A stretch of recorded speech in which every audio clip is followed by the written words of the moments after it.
दोस्तों, मेरे चैनल पर आपका स्वागत है। और आज जो कहानी मैं आपको सुनाने जा रही हूँ वो बिल्कुल सच्ची कहानी है, एक सत्य घटना पर आधारित है। तो चलिए शुरू करते हैं हमारी आज की कहानी। दोस्तों, कहानी पूरी सुनिएगा। ये कहानी है आभा मौसी के छोटे बेटे राहुल के साथ गैराज में काम करने वाले करण की। तो करण के बारे में जानने से पहले हम आभा मौसी के बेटों की मेहनत और योगदान के बारे में जानेंगे। आभा मौसी अपने पति और 4 बच्चों के साथ रहती थीं। पति ऑटो ड्राइवर थे। बेटे अभी इतने बड़े नहीं थे कि वो कुछ काम करते, लेकिन फिर भी उनका बड़ा बेटा अपने मौसा के साथ उनके गैराज में जाने लगा था। आभा मौसी भी कुछ न कुछ काम घर में करती रहती थी। सिर्फ ऑटो की कमाई से तो घर का गुजारा चलना मुश्किल था। इसलिए आभा मौसी के बड़े बेटे ने और दूसरे बेटे ने भी धीरे धीरे पढ़ाई छोड़ दी और अपने मौसा जी के साथ गैराज में लग गए। उनके मौसा ने भी उन्हें खूब अच्छे से पूरा काम सिखाना शुरू किया। छोटा बेटा राहुल अभी ज़्यादा छोटा था, इसलिए वो पढ़ता था। आभा मौसी की बड़ी बेटी शादी लायक हो गई और फिर एक अच्छा लड़का देखकर उसकी शादी भी करवा दी गई। आभा मौसी के बेटे भी बड़े हो गए थे, 4 व्हील का पूरा काम सीख चुके थे। लड़के काफ़ी समझदार और मेहनतू थे, इसलिए उन्होंने कोई बुरी संगत नहीं पकड़ी और सिर्फ काम करने और पैसे कमाने पर ही ध्यान दिया। बेटों ने अपनी कमाई से 2 मंजिला घर खरीद लिया। अब तो आभा मौसी का छोटा बेटा भी अपने दोनों भाइयों के साथ गैराज जाने लगा था।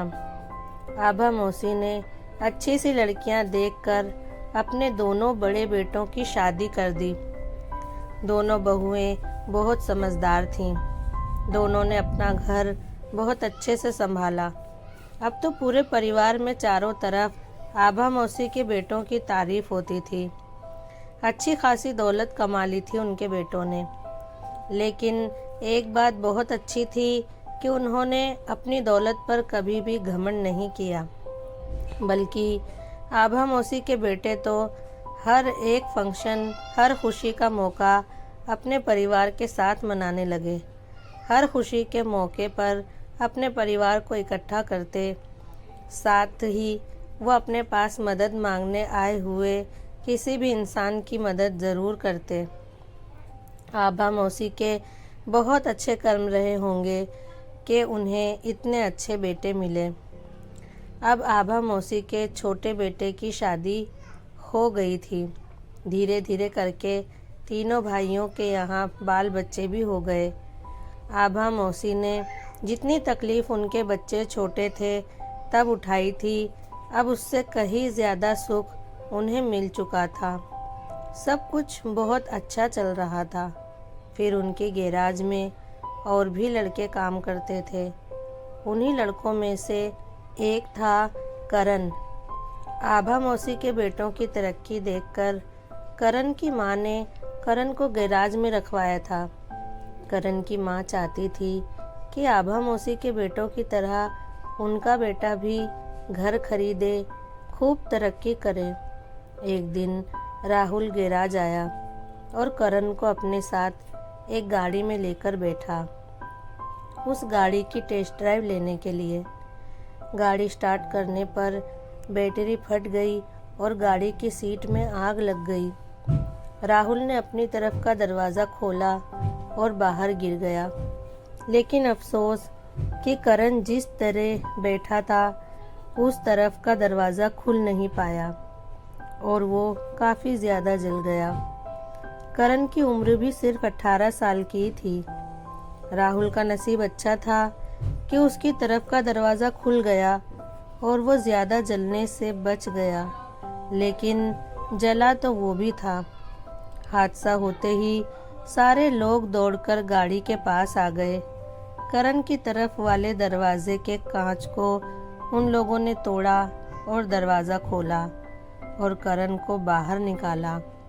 फिर राहुल का भाई एम्बुलेंस में राहुल और करण को लेकर सिविल अस्पताल पहुंचा। सिविल अस्पताल काफ़ी बड़ा अस्पताल है और वहाँ जले हुए पेशेंट की ट्रीटमेंट के लिए 24 घंटे डॉक्टर मौजूद रहते हैं। राहुल और करण की ट्रीटमेंट भी शुरू हो गई, लेकिन करण के ज़्यादा जल जाने की वजह से उसे आईसीयू में रखा गया। अब रोज़ राहुल और करण की ड्रेसिंग होने लगी और फिर 4 से 5 दिनों में ही करण ने दम तोड़ दिया। वो ड्रेसिंग की तकलीफ़ ज़्यादा जल जाने की वजह से झेल नहीं पाया, लेकिन ये बात राहुल से उसके ठीक होने तक छिपाई गई। जैसे ही राहुल की हालत बेहतर हुई, उसके बाद उसे पता चला कि करण अब इस दुनिया से जा चुका है। करण के चले जाने का राहुल के पूरे घर को अफसोस था और होना भी चाहिए। करण के घर में कमाने वाला सिर्फ करण ही था। उसकी माँ और छोटे भाई बहन अब बेसहारा हो गए थे।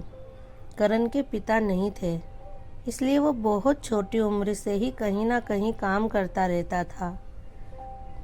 करण और उसकी माँ चाहते थे कि वो भी राहुल के भाइयों की तरह एक दिन बहुत बड़ा आदमी बनेगा, लेकिन वक्त से पहले और तकदीर से ज़्यादा कुछ नहीं मिलता है, ये सच है।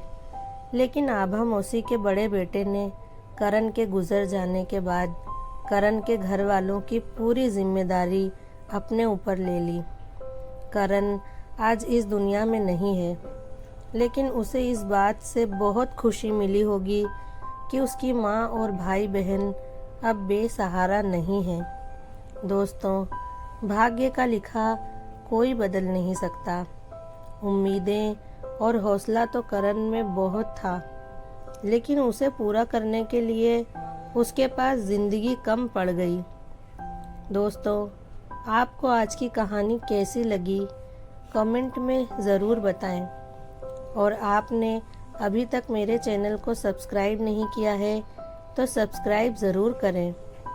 और अगर आपको कहानी पसंद आई हो तो वीडियो को एक लाइक ज़रूर करें और कहानी को अपने दोस्तों में शेयर करें।